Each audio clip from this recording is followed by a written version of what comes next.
Farzandga otadan o'tadigan 8 ta belgilar qaysilar? Birinchi o'rinda uning jinsi.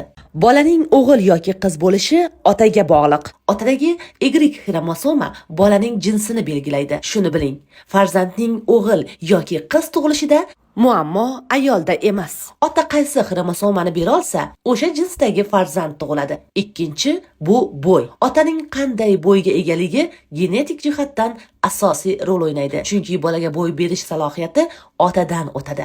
Uchinchi, burun shakli. Ahamiyat bering, ko'p bolalarning burni otasinikiga o'xshaydi. Oilaviy burun o'xshashligi otadan o'tadi. To'rtinchi, sochlar. Agar otaning sochlari jingalak bo'lsa, demak bolaning sochi ham shunday bo'ladi. Gen TSH otadan o'tadi va bu soch tuzilishi silliq yoki jingalak bo'lishini belgilaydi. 5.